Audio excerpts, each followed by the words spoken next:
So in this video, I'm going to show you how to do 3 fields plot using the Biblioshiny tool of Bibliometrics. Okay, so here I have started my RE Studio, and in this video I'm going to use Biblioshiny, but which comes under the Bibliometrics package. And I have already installed Bibliometrics package. If you haven't done it, so go to package and go to install and then write Bibliometrics.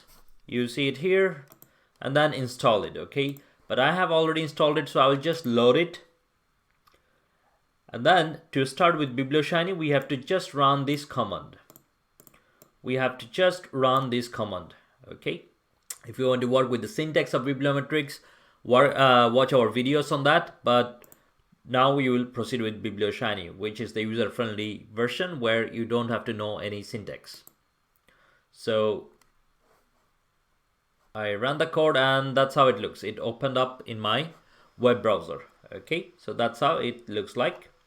I will go to data and I want to import raw files, and my file is a Web of Science file. It's a plain text format, and then I will choose file. So here is my bibliography data, so I'm going to load it. Upload complete. I will start. So in earlier videos, we have seen a lot of the other things, how to work with Bibliometrics and Biblioshiny. But today we are going to focus on only one thing, that is called the 3 fields plot. So to do that, we go to dataset, and then here we have the 3 fields plot. We click here. So here, how it works is based on the concept of Sankey diagram. Okay.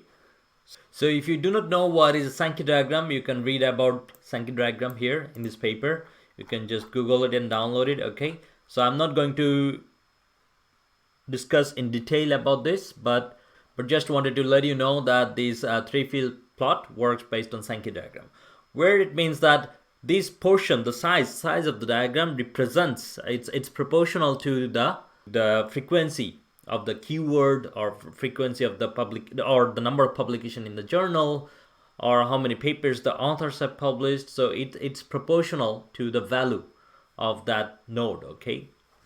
So here in this by default version, what we have in the middle, we have the keywords in the middle, which represent the topic of the study. Then on the left hand side we have the authors, and on the right hand side we have the sources, that is the journal. So here actually what we can see is like which authors are publishing most in which topics, and which journals are publishing in which topics. Let's say for instance artificial neural networks, these 2 authors are working a lot here, and journals like ocean engineering and this one, they are publishing in this, okay? Big data, it's a big one, many authors are working on this, okay? And quite a lot of journals are publishing.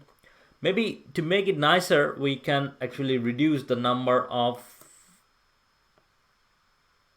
keywords to 10, also number of items to 10, also number of items here to 10, okay? And then we click apply. Now it's a much better version and much easier to explain, okay? So for instance here we see, okay, machine learning, a lot of the work were published in this proceeding.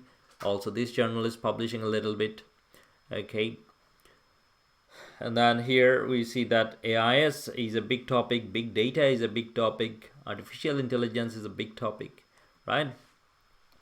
But also what I find interesting is that I keep the topic in the middle, okay?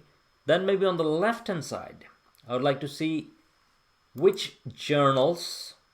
So I will make the sources on the left hand side, and on the right hand side let's say on the left hand side I go for the countries, which countries are publishing on which topics, and on the right hand side I will go for the sources. I keep the sources the same, okay? So maybe that could be also something interesting.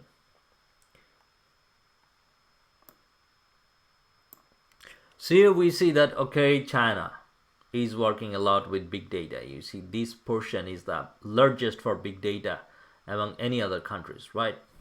For I think this is machine learning, yes. Here you see again USA is the biggest here, and then Canada is also working a lot on this topic.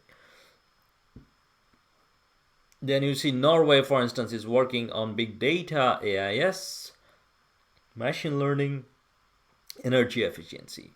You see, like journals like Neural Network are publishing in these topics. So here, this three fields plot is that we can see interaction between three fields. It's not only one, right?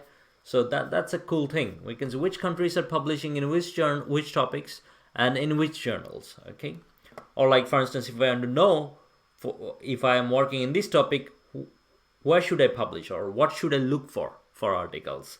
Okay, so that's how actually we can plot it, and we can play with it. Actually, we can do lots of different things. For instance, let's say if I make the left hand side to affiliations, that's the university, and then we have the sources in that, and then I apply again. So now from here actually we can see, like for instance, Yunnan University of Technology from China. They're working a lot actually on this topic. The biggest one, right? Yeah, it's the biggest one. The topic here is the big data and artificial intelligence in maritime, and my paper is currently under review, but as soon as it is published, you will see the link below in the video description. Okay, so have a look on the paper as well. So here you see they are working a lot. So here, like this university, Gran Canaria University, Las Palmas, Gran Canaria, they are also working a lot on big data. Okay, for AIS, University of Aegean from Greece, Norwegian School of Economics, you know, and then Yunnan University of Technology. So for Internet of Things, you see, these are the universities working on it, and these are the journals here, right? So it's a really cool tool to explore lots of interesting things. And thank you for watching this video. If you like it, share, comment, and subscribe to our YouTube channel.